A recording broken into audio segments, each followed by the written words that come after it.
Welcome back to Anna's kitchen. എല്ലാവരും സുഖമായിട്ടിരിക്കുന്നെന്ന് ഞാൻ പ്രതീക്ഷിക്കുന്നു. ഇന്ന് ഞാൻ വന്നിട്ടുള്ളത് ബിഗിനേഴ്സിന് വരെ ചെയ്യാൻ പറ്റുന്ന വളരെ സിമ്പിളായിട്ടുള്ള ഒരു സ്ട്രോബെറി കേക്കിൻ്റെ റെസിപ്പി ആയിട്ടാണ്. അപാര ടേസ്റ്റാണ് കേട്ടോ ഈ ഒരു കേക്കിന്. അപ്പോൾ എൻ്റെ ചാനൽ ആദ്യമായിട്ട് കാണുന്നവരാണെങ്കിൽ ഒന്ന് സബ്സ്ക്രൈബ് ചെയ്ത് ഒന്ന് സപ്പോർട്ട് ചെയ്യണേ. അതുപോലെ തന്നെ ഈ വീഡിയോ ഇഷ്ടപ്പെടുകയാണെങ്കിൽ ഒന്ന് ലൈക്ക് ചെയ്ത് നിങ്ങളുടെ ഫ്രണ്ട്സുമായിട്ടൊക്കെ ഒന്ന് ഷെയർ ചെയ്യണം കേട്ടോ. അപ്പോൾ കൂടുതൽ വലിച്ചു നീട്ടുന്നില്ല, നമുക്ക് നേരെ റെസിപ്പിയിലോട്ട് പോവാം. സ്റ്റാർട്ട് ചെയ്യാം. അപ്പോൾ ആദ്യം തന്നെ നല്ല ഉണങ്ങിയ ഒരു ബൗളിലോട്ട് ഒരു 3 മുട്ട, റൂം ടെമ്പറേച്ചറുള്ള 3 മുട്ട നമുക്ക് ഇങ്ങോട്ട് പൊട്ടിച്ച് വെച്ച് കൊടുക്കാം. 1 2 3.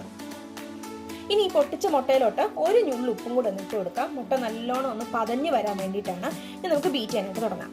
ഒരു 2-3 മിനിറ്റ് നല്ലോണം ഒന്ന് ബീറ്റ് ചെയ്തെടുക്കാം. അങ്ങോട്ട് നമ്മുടെ മുട്ടയുടെ മഞ്ഞ കളറൊക്കെ മാറി ഒരു ക്രീമിഷ് കളർ ആവുന്നോടം വരെ നല്ലോണം നമുക്കിതൊന്ന് ബീറ്റ് ചെയ്തെടുക്കാം.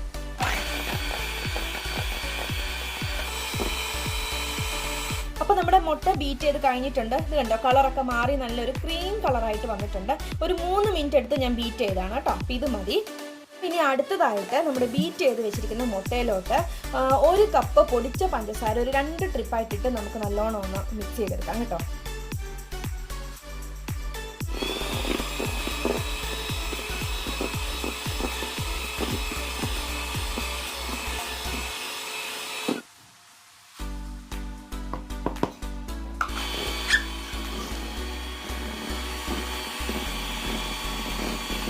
അപ്പോൾ നമ്മുടെ മുട്ടയും പഞ്ചസാര ഇവിടെ നല്ലോണം മിക്സ് ആയിട്ടുണ്ട്. ഇനി ഇതിലോട്ട് ഒരു 3/4 കപ്പ് സൺഫ്ലവർ ഓയിൽ ഒന്ന് ഒഴിച്ചു കൊടുക്കാം.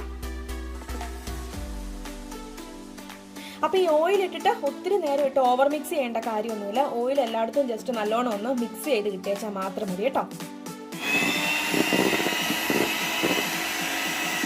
നമ്മുടെ മുട്ടയും പഞ്ചസാരയും ഓയിലും എല്ലാം ഇവിടെ നല്ലോണം മിക്സ് ആയി വന്നിട്ടുണ്ട്. ഇനി നമുക്കിതിലോട്ട് എസൻസ് ഒഴിച്ചു കൊടുക്കാം. ഇപ്പോൾ ഞാനിവിടെ ഉപയോഗിക്കാനായിട്ട് പോകുന്നത് സ്ട്രോബെറിയുടെ എസൻസ് ആണ്. ഇതിപ്പോൾ ഇല്ലെന്നോർത്തും വിഷമിക്കേണ്ട കാര്യമൊന്നുമില്ല, വാനില എസൻസ് ഒഴിച്ചാൽ മതി കേട്ടോ. അപ്പോൾ ഇതൊരു 1/2 ടീസ്പൂണ് നമുക്ക് ഒഴിച്ചു കൊടുക്കാം. 1/2 ടീസ്പൂൺ സ്ട്രോബെറി എസൻസ്. ഇനി ഇതും കൂടെ ചേർത്ത് നല്ലോണം ഒന്ന് മിക്സ് ചെയ്തെടുക്കാം. നമ്മുടെ വെറ്റ് ഇൻഗ്രീഡിയൻസ് ഇവിടെ റെഡി ആയിട്ടുണ്ട്. ഇത് നമുക്കൊന്ന് മാറ്റി വെക്കാം. അപ്പോൾ അടുത്തത് ഡ്രൈ ഇൻഗ്രീഡിയൻസിലോട്ട് പോകാം. ഒരു ബൗൾ എടുത്ത് വെച്ചിട്ടുണ്ട്. ഇനി ഇതിൻ്റെ മുകളിലോട്ട് ഇതെടുത്ത് വെച്ച് കൊടുക്കാം. ഇനി ഇതിലോട്ട് 1 കപ്പ് മൈദ ഇട്ട് കൊടുക്കാം. മൈദയുടെ കൂട്ടത്തിലോട്ട് നമുക്ക് 1 ടീസ്പൂണ് ബേക്കിംഗ് പൗഡർ ഇട്ട് കൊടുക്കാം. ബേക്കിംഗ് പൗഡർ ഒക്കെ എടുക്കുമ്പോൾ ഫ്രഷ് ആയിട്ടുള്ളത് തന്നെ എടുക്കാനായിട്ട് ശ്രദ്ധിക്കണേ. ഇത് നല്ലോണം ഒന്ന് അരിച്ചെടുക്കാം.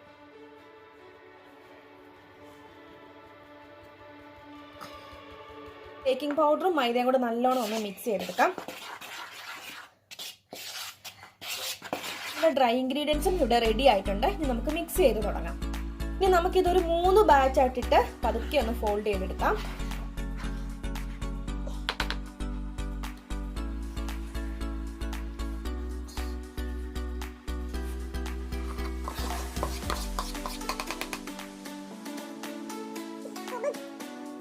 അപ്പോൾ നമ്മുടെ മിക്സിങ്ങും കാര്യങ്ങളൊക്കെ കഴിഞ്ഞ് 3 ട്രിപ്പായിട്ടിട്ട് ഞാൻ നല്ലോണം മിക്സ് ചെയ്തെടുത്ത് വെച്ചിട്ടുണ്ട്. ഇനി ഇതിലോട്ട് നമുക്ക് ഒരു സ്ട്രോബെറി ഒന്ന് ഗ്രേറ്റ് ചെയ്തിട്ട് കൊടുക്കാം.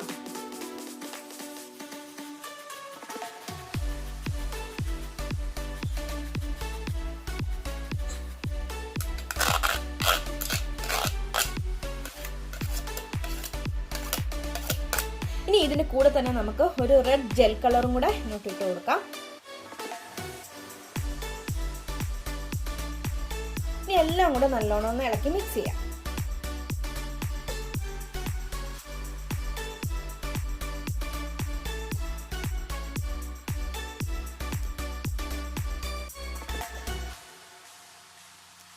അപ്പോൾ നമ്മുടെ കേക്കിന്റെ ബാറ്റർ ഇവിടെ റെഡി ആയിട്ടുണ്ട്.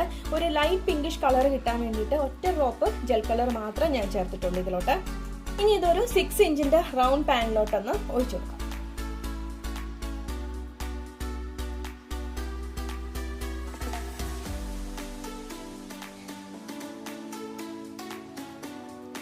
എയർ ബബിൾസ് പോകാൻ വേണ്ടിയിട്ട് ഒരു 3-4 പ്രാവശ്യം നമുക്കൊന്ന് ടാപ്പ് ചെയ്ത് കൊടുക്കാം. ഇനി ഇത് 180 ഡിഗ്രിയിൽ 10 മിനിറ്റ് പ്രീ ഹീറ്റ് ചെയ്ത ഓവനിൽ ഒരു 170 ഡിഗ്രിയിൽ ഒരു 35 മിനിറ്റ് നമുക്കൊന്ന് ബേക്ക് ചെയ്തെടുക്കാം.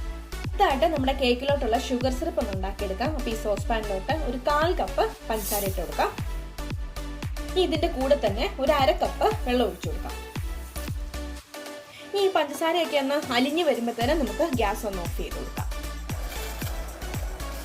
അപ്പോൾ ഷുഗർ സിറപ്പ് ഇവിടെ റെഡി ആയിട്ടുണ്ട്. ചൂടൊക്കെ പോയി നല്ലോണം ആറി കിട്ടിയിട്ടുണ്ട്.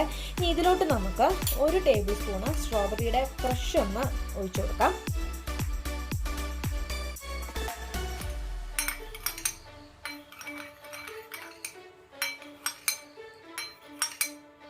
അപ്പോൾ ഈ ഒരു സിറപ്പിലാണ് നമ്മുടെ കേക്ക് നമ്മൾ സോക്ക് ചെയ്യാനായിട്ട് പോകുന്നത്. അപ്പോൾ ഇതൊന്ന് മാറ്റി വെക്കാം. അപ്പോൾ ഞാനിവിടെ ഉപയോഗിച്ചിരിക്കുന്നത് മലാസിൻ്റെ സ്ട്രോബെറി ക്രഷ് ആണ് കേട്ടോ.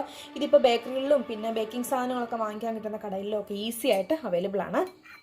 അപ്പോൾ കേക്ക് ഇവിടെ ബേക്കായി കിട്ടിയിട്ടുണ്ട്. 35 മിനിറ്റ് എന്ന് പറഞ്ഞാൽ 40 മിനിറ്റ് എടുത്തു കേട്ടോ ഇത് ഫുള്ളായിട്ടൊന്ന് ബേക്കായിട്ട് കിട്ടാൻ വേണ്ടിയിട്ട്. അപ്പോൾ ഞാൻ ചൂടെല്ലാം ആറിയപ്പോൾ ഡിമോൾഡ് ചെയ്തെടുത്തിട്ടുണ്ട്.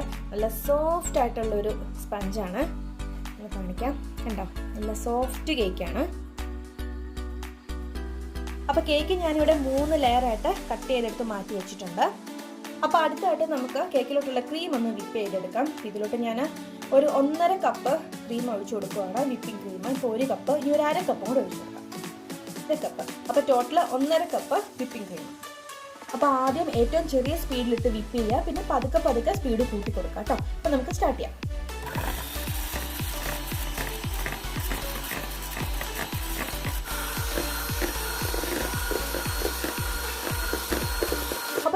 വിപ്പായി കിട്ടിയിട്ടുണ്ട്, ഉണ്ടോ, നല്ല പീക്ക് ഫോം ചെയ്യുന്നുണ്ട്. അതുപോലെ തന്നെ ഇത് കമത്തിയിട്ടാലും പോകത്തില്ല, നല്ല കട്ടിക്കാണ് കേട്ടോ. ഇതിലോട്ട് ഞാൻ 1 ഡ്രോപ്പ് റെഡ് ജെൽ കളർ ഒന്ന് ചേർത്ത് കൊടുക്കുകയാണ്, ഒരു ലൈറ്റ് പിങ്ക് കളർ കിട്ടാൻ വേണ്ടിയിട്ടാണ്.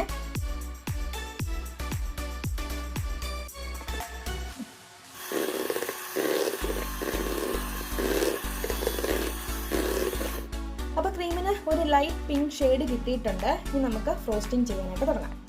അപ്പോൾ നമുക്ക് സ്റ്റാർട്ട് ചെയ്യാം. ബോർഡിലോട്ട് കുറച്ച് ക്രീം ആക്കി കൊടുക്കാം.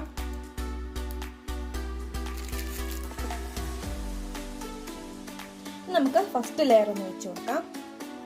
ഇനി നമ്മുടെ സ്പെഷ്യൽ സ്ട്രോബെറി സിറപ്പ് വെച്ചിട്ട് നമുക്ക് നല്ലോണം ഒന്ന് സോക്ക് ചെയ്തെടുക്കാം.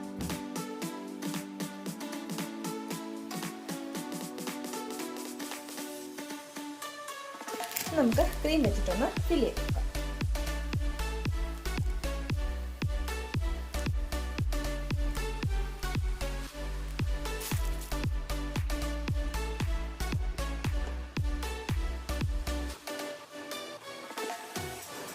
നമ്മുടെ ക്രീമിൻ്റെ മുകളിലായിട്ട് കുറച്ച് സ്ട്രോബെറി ക്രഷ് ഒന്ന് ആഡ് ചെയ്ത് കൊടുക്കാം.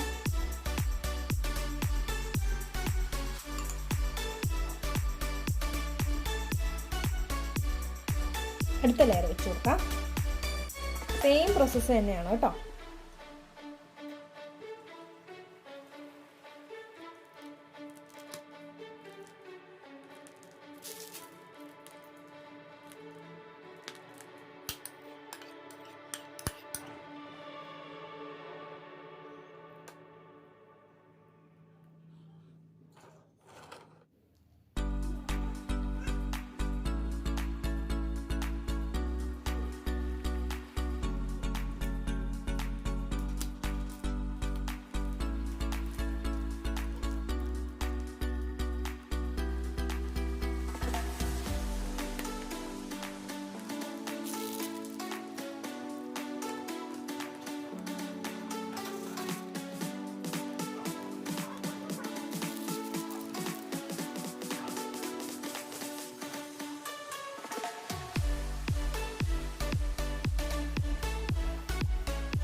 അപ്പോൾ നമ്മുടെ സ്ട്രോബെറി കേക്ക് ഇവിടെ റെഡി ആയിട്ടുണ്ട്. മിനിമം ഒരു 2 മണിക്കൂറെങ്കിലും ഫ്രിഡ്ജിൽ വെച്ച് സെറ്റ് ആക്കിയിട്ട് ഞാനൊന്ന് കട്ട് ചെയ്ത് കാണിക്കാം കേട്ടോ. അപ്പോൾ സ്ട്രോബെറി കേക്ക് ഇവിടെ സെറ്റ് ആയിട്ടുണ്ട്. 2 മണിക്കൂർ ഞാൻ ഫ്രിഡ്ജിൽ വെച്ചായിരുന്നു. നമുക്കൊന്ന് കട്ട് ചെയ്ത് നോക്കാം അല്ലേ.